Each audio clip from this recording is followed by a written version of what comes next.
according to this rule over here, where's the homework?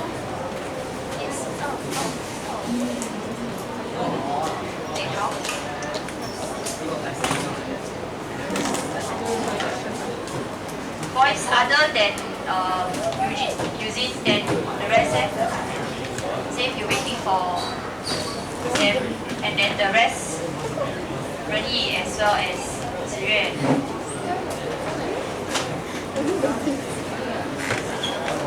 I'll place the stack over here.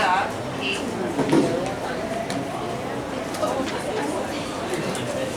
Homework.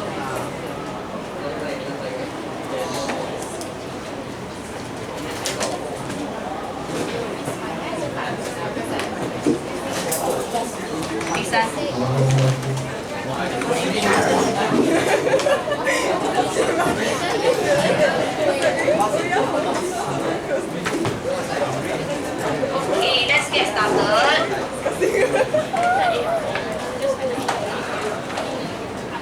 Okay, those that are still waiting to finish it, if you need to submit your homework, it's there for the set on the table, yeah?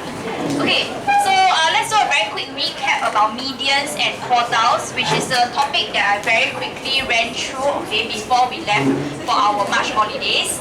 Okay, so I want to share with you 4 different kind of cases that could happen. Of course, not limited to this number only. Okay, so case number 1, if, for example, I'm just using these letters to represent certain numbers. Okay, so let's say I have a data set whereby there are 6, okay, 6 data itself. So n is equals to 6, okay, 6 different data. And then they are already arranged in your ascending order. Okay, for us to find out what is the median, okay, we will find the one that is right in the center. Okay, and in this case, oh sorry, 1 n equals to 6, n equals to 7.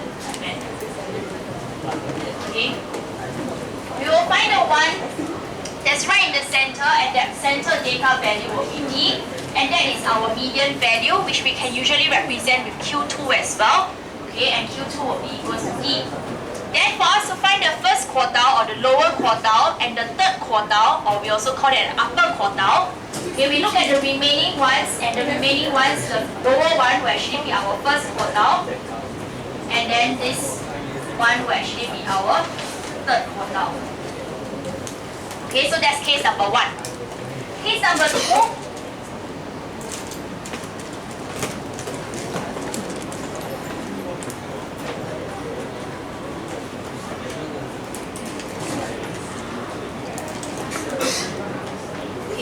I have 8 data values over here.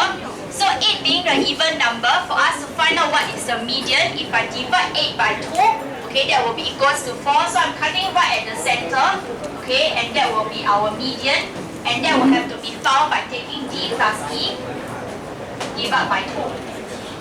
Okay. Then for the remaining data values, for us to find the lower and upper quartile, okay, the remaining ones, the first half I have A, B, C, D.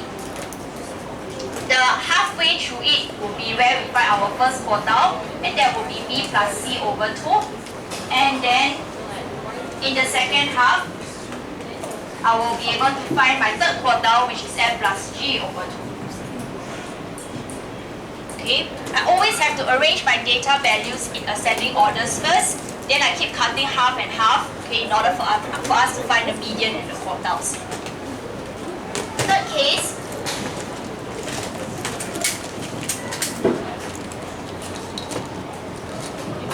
whereby let's say I have n equals to 9.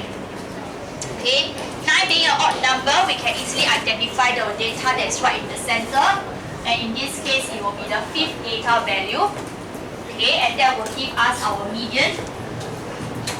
And then the remaining half, okay, on each side, I will be able to find the lower quartile, which is halfway through B and C, so B plus C divided by 2. And for this one over here, that will be G plus H divided by 2. Okay? And then in the very last possible case,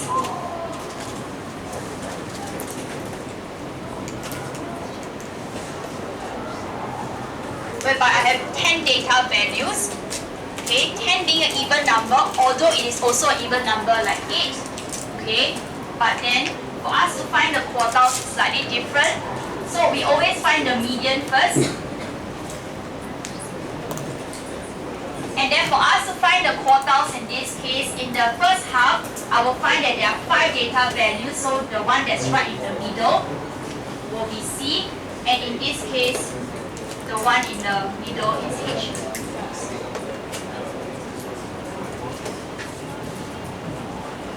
Okay, so these are really the variety of cases that you can have when it comes to median and quartiles. Okay, I don't need you to go and memorize all the 4 different cases because it's not limited to just data values of 7 to 10 only. There can be more or there can be less. But essentially when it comes to finding your median and your quartiles, we just keep on cutting half and half. Okay, so look for the center, then after look for centers again. Right, so that will be how we find medians and quartiles. Okay. Now, other than knowing your medians and quartiles, we also need to know this thing called range and interquartile range. So I want to present to you 2 different data sets.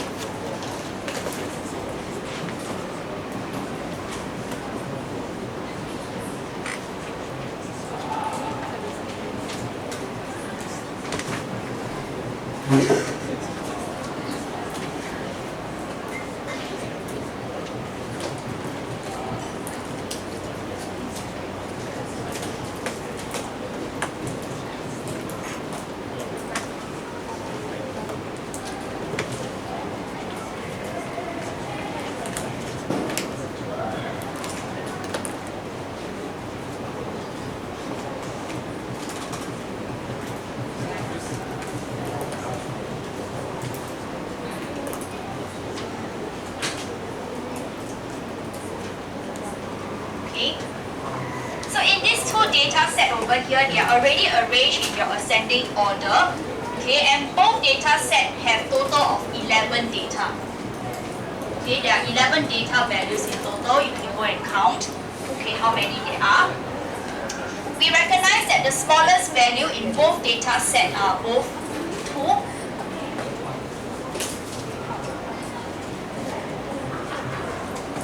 Okay, and then the largest value for both data sets happen to also be 30 for both of them. Okay. Then if I want to find out the median, okay, I know that because it is odd number of data, to find the median we can identify the center, and the center will be at position number 6. Okay, we have 5, 6.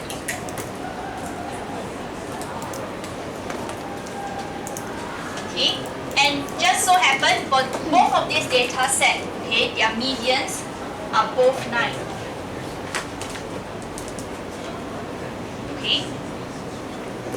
And then if I want to go and find the upper quartile and the lower quartile, in this case the upper quartile, maybe we find lower quartile first.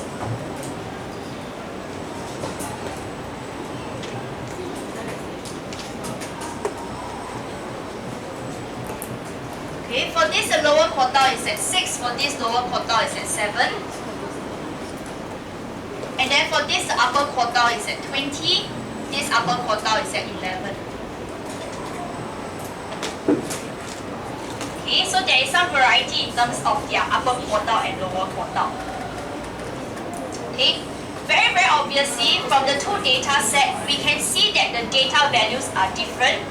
However, despite the differences, looking at the median itself, okay, the medians are actually the same, right? I want us to recall that median is actually a way of finding average, okay? It is a measure of average itself. Average is not limited to just the way we find mean, okay? There are 3 types of averages. You have your mean, median, and mode, okay? Median is a way of measuring average also, okay? So, if you recall back in our lower side, set 2, maybe I'll just write here.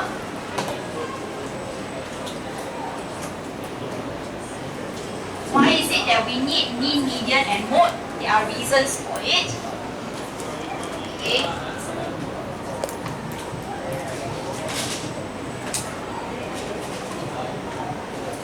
Measures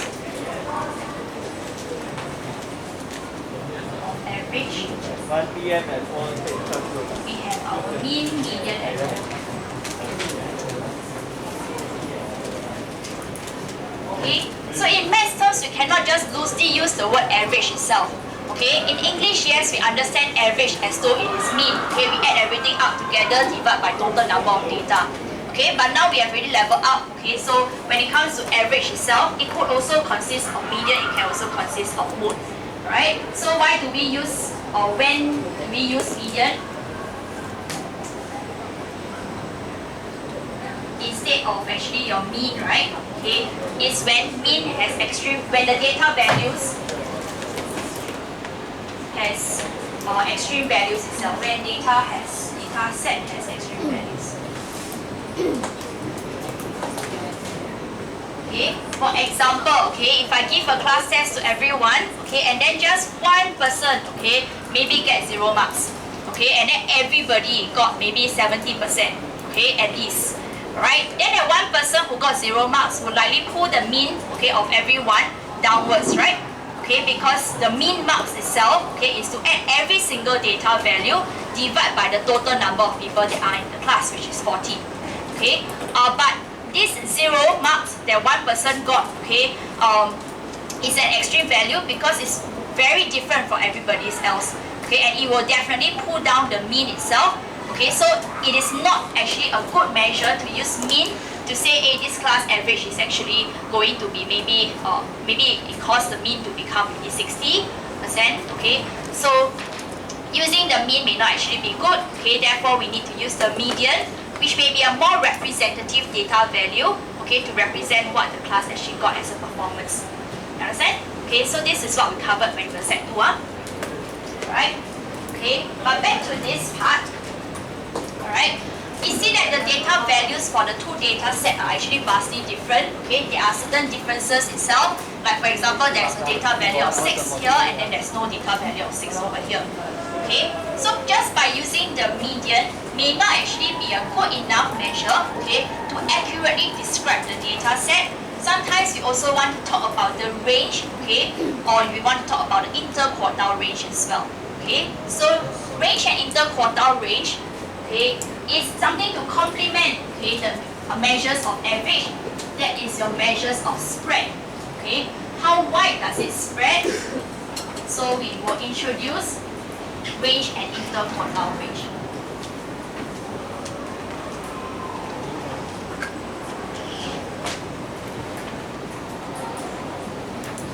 And then later on, in the next topic, we will talk about standard deviation as well.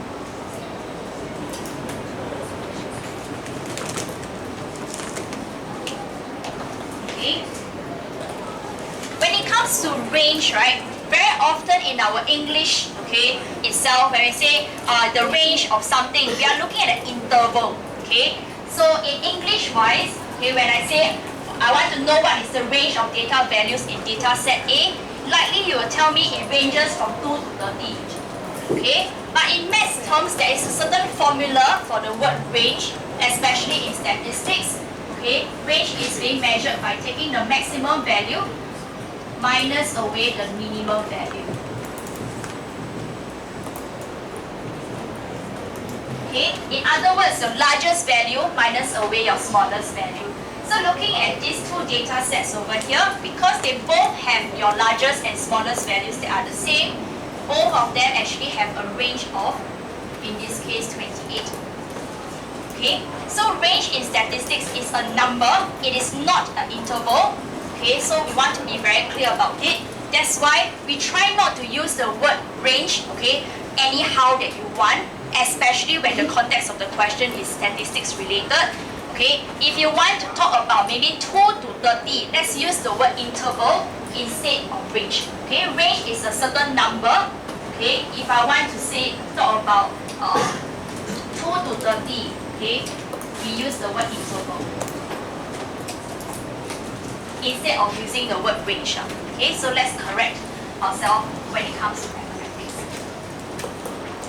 Okay, then for interquartile range,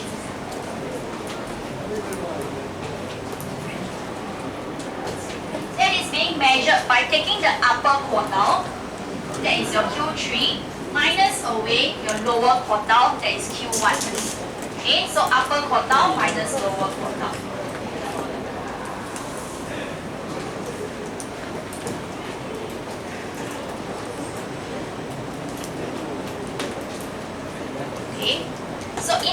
interquartile range, in these two data sets over here, we will find that the IQR, I'm just going to add over here, okay, that will be 20 minus 6, so that's 14, and 11 minus 7, that will be equals to 4. Okay. So what is the difference in the two terms?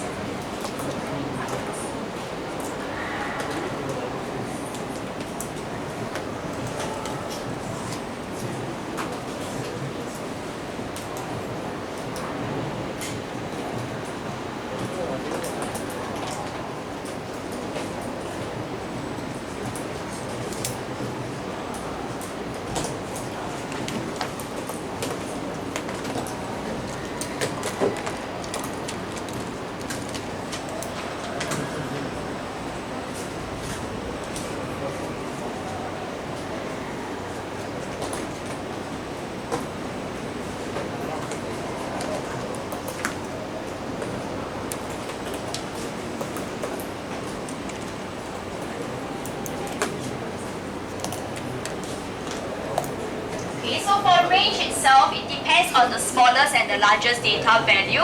It also doesn't take into account everybody else's data. Okay, and it is also affected when there are extreme values. So for example, earlier on, I mentioned about how, for example, okay, for one class test, one person got 0 marks and then the rest of the people got at least 70%.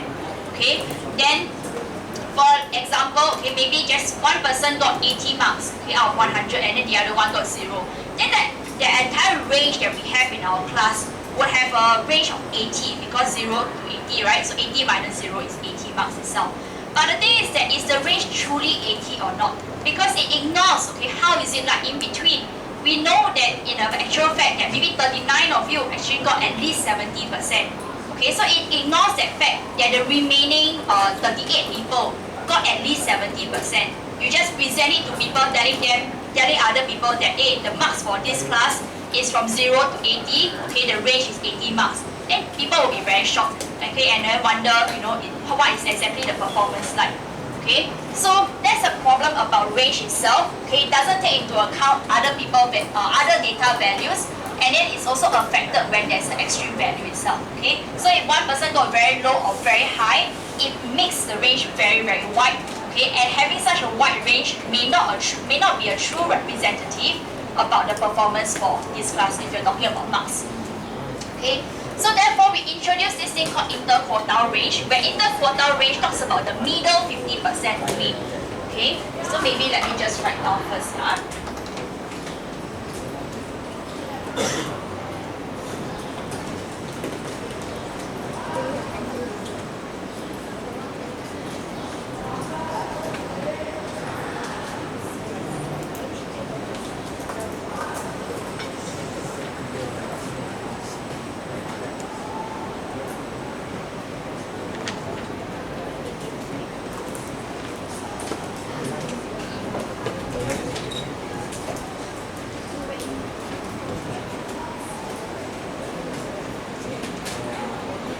Okay, so for interquartile range, for example, in my data set A, I'm looking at this range itself. Okay, that is our interquartile range. Or in data set B, we're looking at this part. So it takes into account at least the 50% of people in the class, okay, or whatever that we're talking about, right? So it doesn't get easily affected by extreme values. Okay, so if I, let's say, were to take just now in that account, okay, 0 to 80 marks, middle 50%, okay, the median itself would likely be 70 over marks, and then the interquartile range would likely be much smaller, okay, as compared to when I take 0 to 80 as a very big range itself. Okay.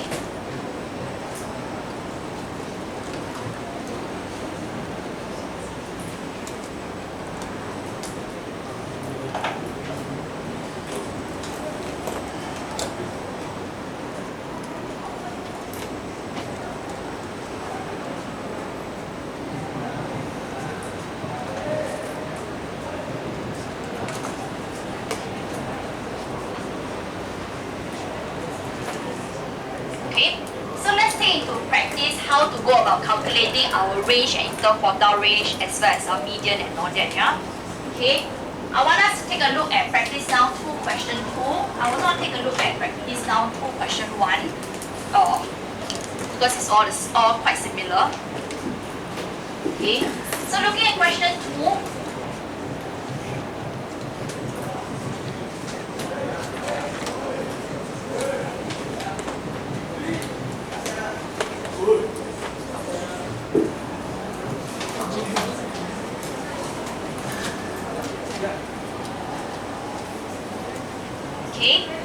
in question 2, we are given another physical fitness test is conducted 1 month later. Hang on, okay, because there is this physical test being done in the earlier question 1, okay, so you can ignore this another word. Okay, however, only 9 of the students took the test as 1 of the students was sick. The following data set shows the number of sit-ups done in 1 minute by 9 students. Okay, in part I, we want to find the median, the lower quartile, and the upper quartile.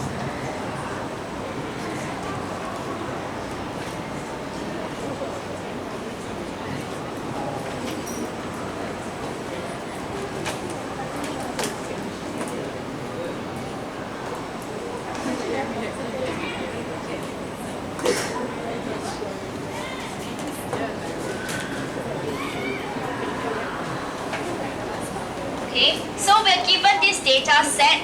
What we have to first do is to always arrange them in ascending order. Okay, so to do a very quick arrangement,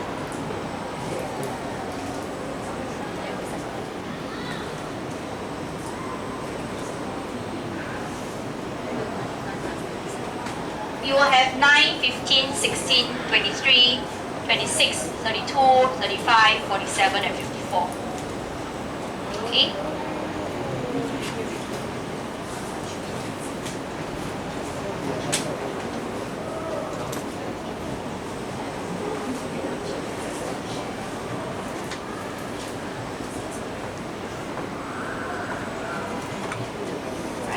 I'll continue writing on this space here because I think some of you might still be copying here. Okay. So to find the median of this data set, what would the median actually be? Can you tell me what is the median for that data set?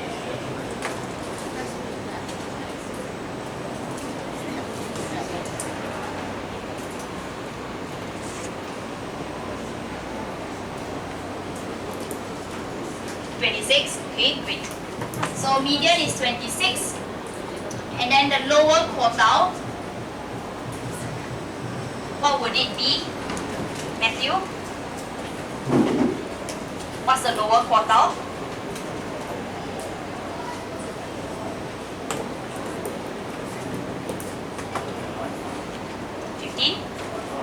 .5. Why? Why is it 15.5?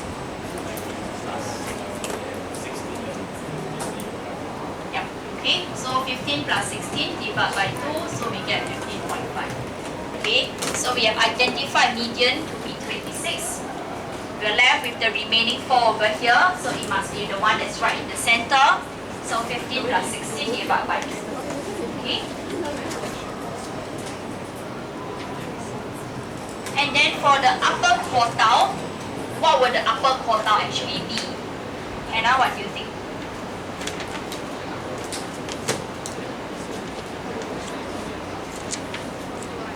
Sorry? 41, how do you get 41? Okay, 35 plus 47 divided by 2. What happened to Vanessa? She went for competition, is it? Went home. Oh, okay.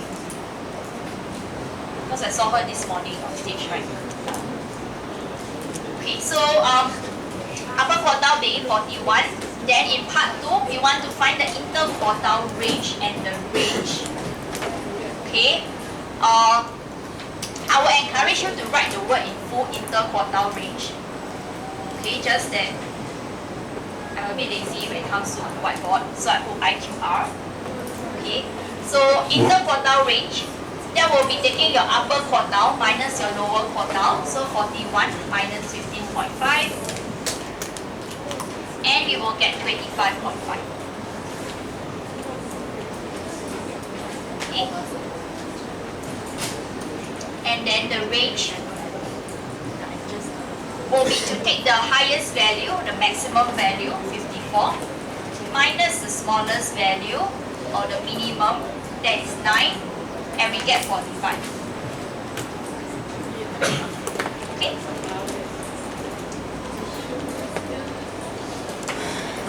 Questions? Right, so we're just going to try to apply the formula and know how to find the data values first before we make sense of the data values. Okay? I want us to turn to our textbook, page 102. Okay, give me a moment, let me just flash this question on the board. Okay, looking at question 9, the one with the histogram.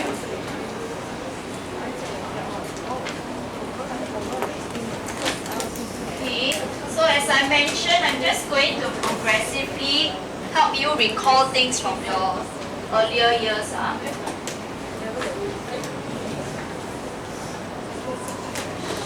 So I'm going to help you to recall how to read a histogram in case you have forgotten.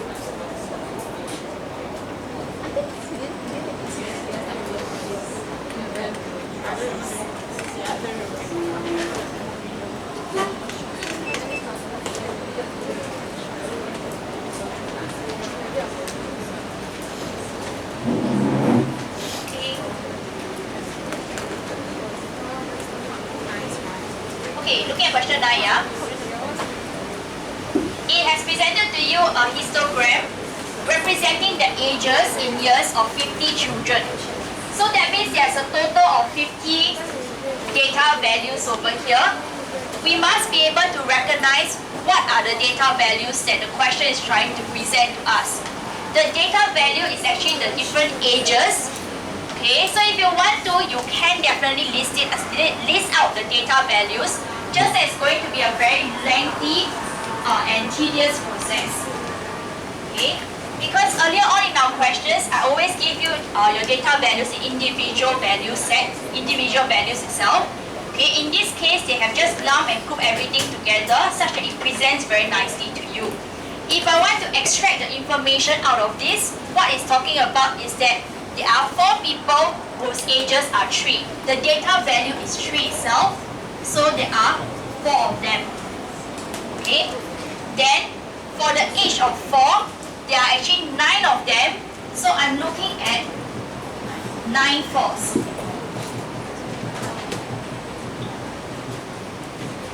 Okay, at least up to this stage, I already find it very troublesome. Alright? However, I just want all of us to know, okay, how is it that I translate this to this? Okay? And if I really want to list it all out, I have to write in total 50 data values. Okay? And it's not going to be feasible for you to write 50 data values just for you to know where is the center. Right or not? Okay? Because your paper may not have even enough space for you to write 50. And 50 might be manageable. What if I give you 200? Okay? Then you probably do until the next day still haven't finished yet. Alright? So, let's just do it in a simple way. You need to be able to mentally visualize this. Okay, first of all, we know what is the frequency for the different ages first. So earlier on, we see that there's 4 of them, 9 of them, 12, 10, 6, 5, and 4. Okay, so these are the number of children of this age. Okay, for us to first find out what is the range. I want us to find out the range. Range, as mentioned, it is the highest data value minus the lowest. The oldest age over here is 9, the smallest, the youngest is 3. So the range will be 9 minus 3. And that is 6. Okay. To find out the median, that means to find out the center, okay, I need to know where is the center position. Your data values over here are in fact already arranged for you in ascending order because it's ascending from 3 all the way to 9. I know there's a total of 50 people over here. 50 is an even number. right in the center means that we're looking at 25th and 26th person. Okay, 25th and 26th person. Agree? Okay, so we need to go and find where does the 25th and 26th person actually lie. Okay, so median, we are trying to find 25th and 26th. Okay, so you can just use your calculator, go and count. 4 plus 9 is already 13. 13 plus 12 is 25. Okay, so the 25th person must be the last one over here that has an age of 5. Okay, so 5 is the data value. Yeah. 26 means that it comes from the next bar. Okay, and that person has an age of 6. And therefore, my median in this case will be 5 plus 6. Sorry, let me change the marker. 5 plus 6 divided by 2, and that is 5.5. So that is the median age.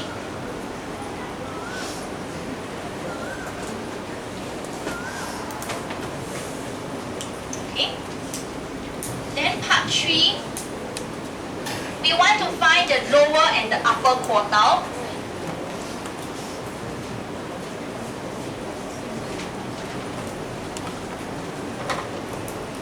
Okay.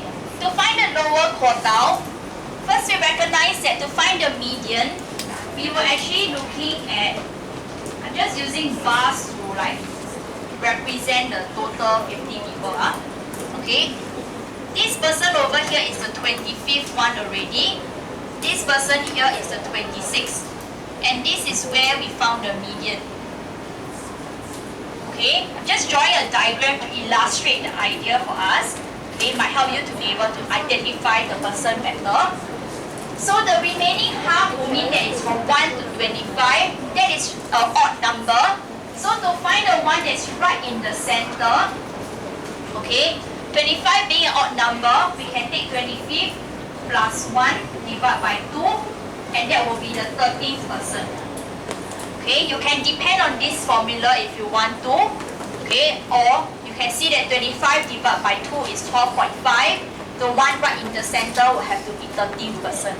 Okay, it's not about rounding up, but it's about how to locate that person. Okay, so 13th person will be the one that will give us the lower quartile. Okay, so 13th person, down here 4 people, 9 people, total 13. So 13th person lies over here, has an age of 4.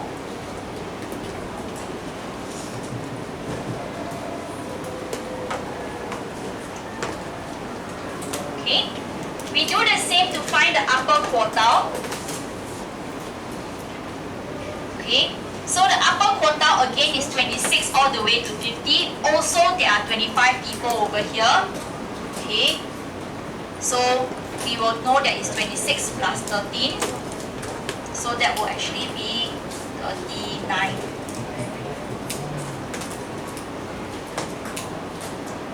Is it 38? 26. Wait, 26 plus 13.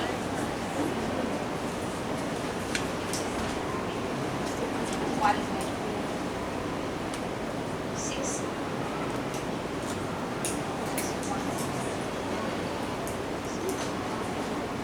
Plus 12, 26 plus 12.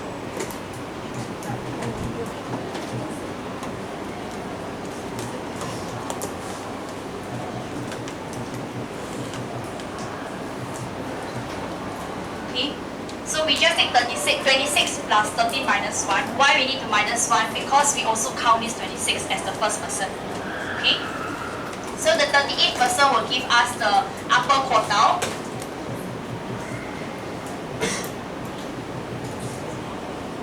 Okay, if you cannot do this math, okay, don't bother to memorize. You just use your fingers to count. We know that we're looking for the 13th person out of this set.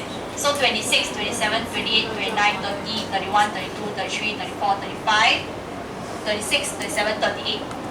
Okay, so use your fingers to count. I mean, I do that lah. Okay, nothing wrong with using fingers counting lah. Alright, do whatever that works for you. Okay, so in this case, you look for 38th person, and that 38th person will lie in the 7th age group. Okay, so 4 plus 9, 13, 13 plus 12, 25, 35 over here, down here 36 already. Okay, 35, sorry, what am I doing? 13, 25, 35, 41 over here. Okay, so therefore, upper quartile will have an age of 7. Okay, then to find the interquartile range, we take the upper quartile minus the lower quartile, and their value will be 3.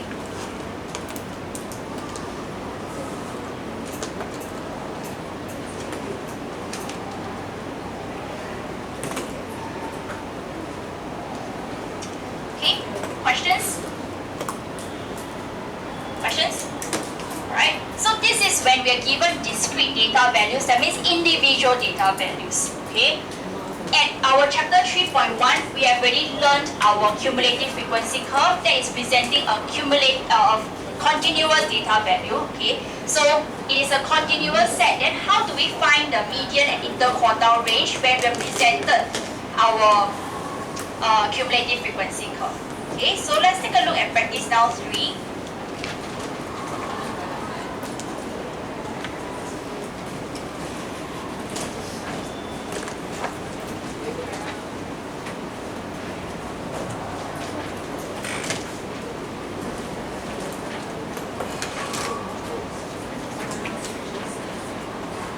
Try to zoom in as much as I can.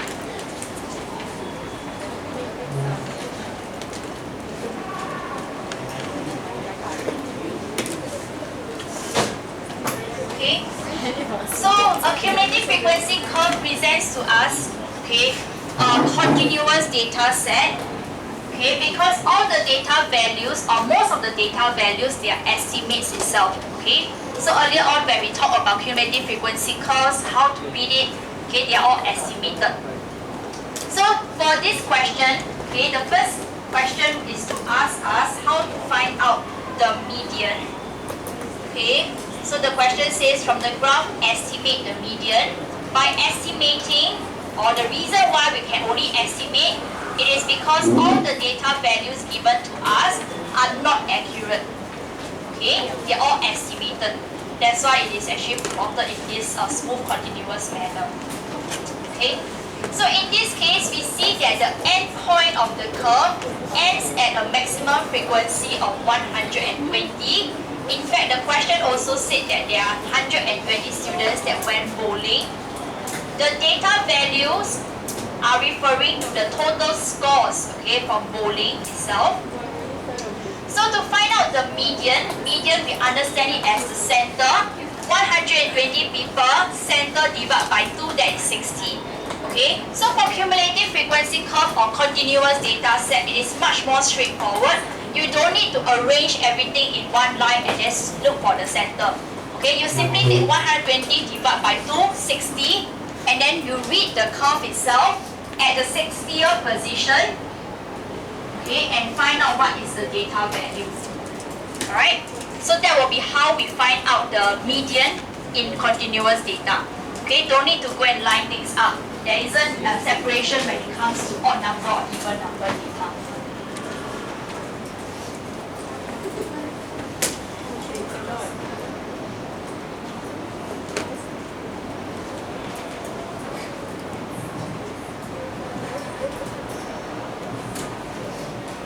So in this case, the median will be equals to 75. Okay. Then to find the lower quartile,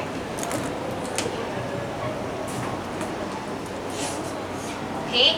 So we remember that for quartiles, right? We take half and then half again. So 60 divided by 2, that will be 30. So reading off at 30 itself. Okay, arrive at the curve. Go downwards, and then you will be able to estimate, okay, the lower quartile value. In this case, that would be equals to, based on the scale, we will have 27. Okay, because it is 5 small squares to 15. 1 small square will be 3 units. Okay, so 3 times 4, that's 12. 12 plus 15, that's 27. Yes. Why is the median 120? Divide by 2. Because median, we recognize it as a middle person, alright? Yeah, so continuous data, we don't consider the even and odd number, that kind. It's not possible for us to find the 61st, 62nd, and then add together, divide by 2, because all the data values are estimates in the first place. Okay, so when it comes to cumulative frequency curve, it's really much more straightforward. Just keep dividing by 2. Okay, so for cumulative frequency curve, maximum 120, divide by 2, we get 60, we just read, that's all. Okay, so it's simpler for cumulative frequency curve. Then likewise, okay, for your lower quartile, 30, and then you read that is 27. And then for upper quartile, you also look for the middle, okay, for the top half, that will be at where 90 is. Read off the graph, and I think you would get 121.5.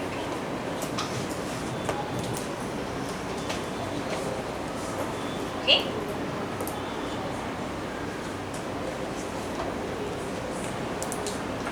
So this is read off at 30, at 90, at 60.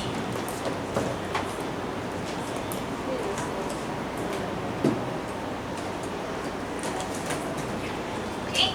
For part 2, we want to find the interquartile range. So we take the upper quartile minus the lower quartile. That will give us 94.5.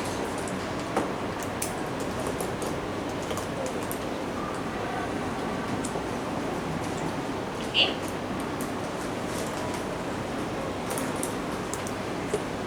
Whereas for range, we are looking at the highest data value and the smallest data value. Okay. Highest data value, please make sure you read the graph carefully. We are looking at the end point of the graph, then we read downwards. Don't happily go and take the last value you see on the axis and the smallest value you see on the axis. Okay, look at where the curve starts and ends. So in this case, okay, it ends off over here. That will be about 141. And then it starts off over here.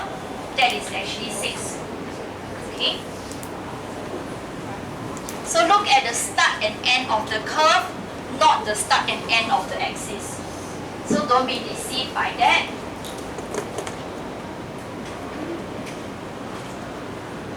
That will give us 135.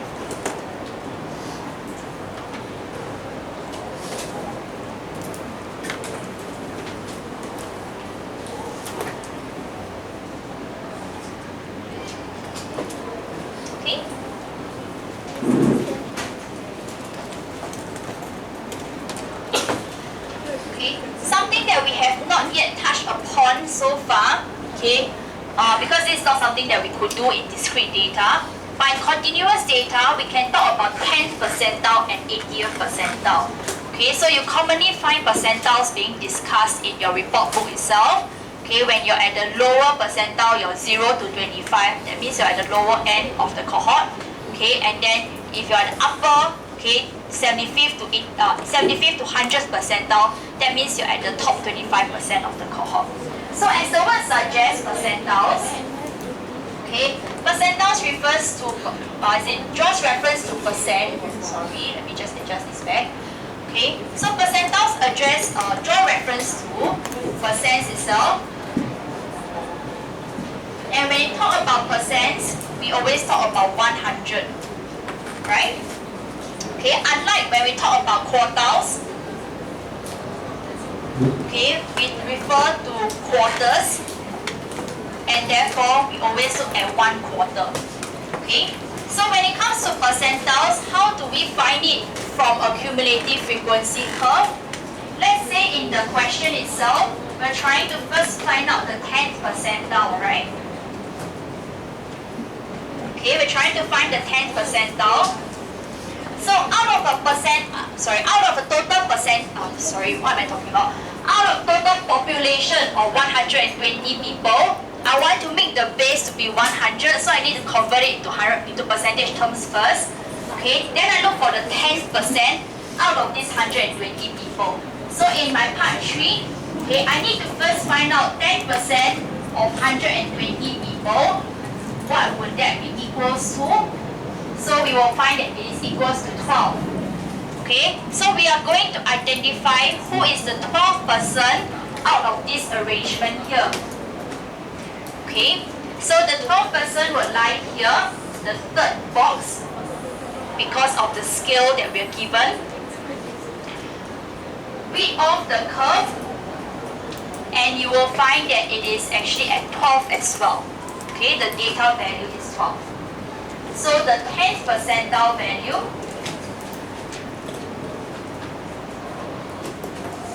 is a score of 12. Okay, this 12 is because of your axis or your data value, not because of this. It's merely coincidental.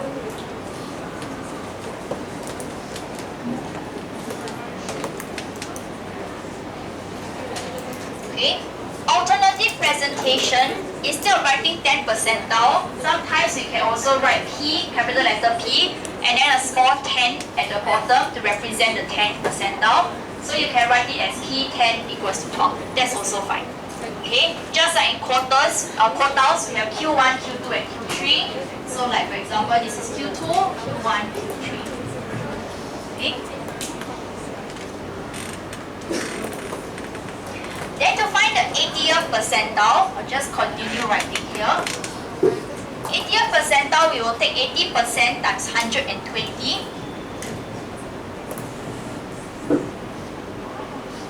And then we will get 96.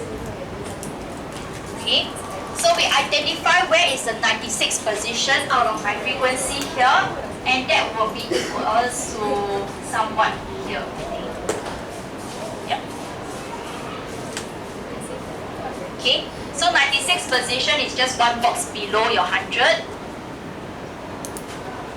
Read off the graph.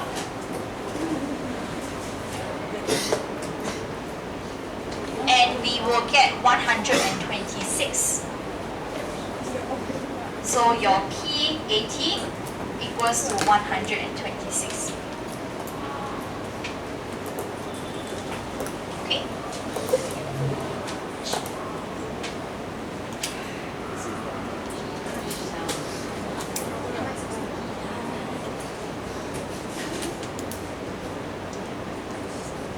And then part 4.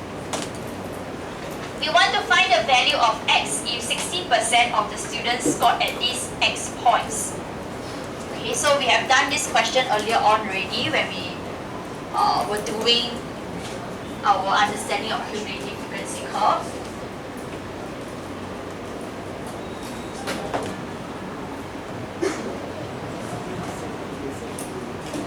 So part 4.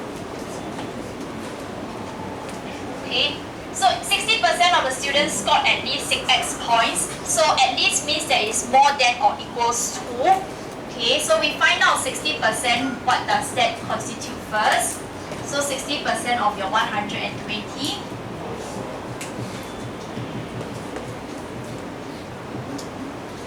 You will get 72. So 72 students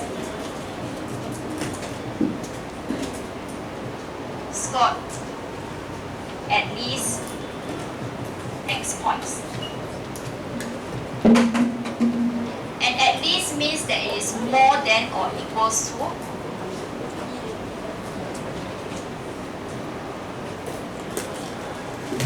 When we read our cumulative frequency curve, we can only read less than or equals to.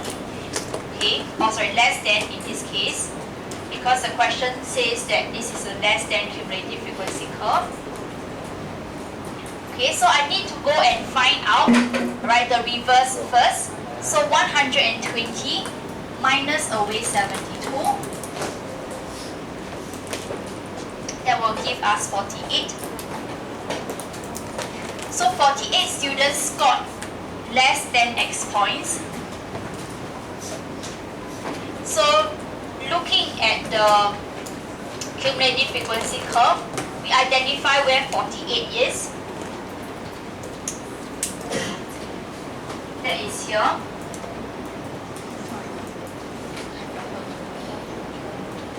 Okay, and then we can read off to know that X will actually be equals to 51.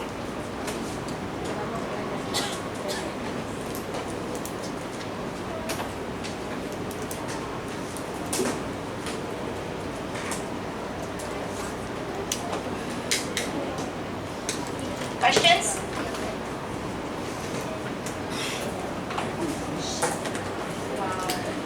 Okay.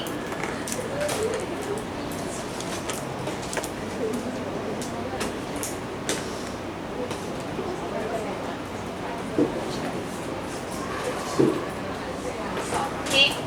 For tomorrow's lesson, I want you to come prepared.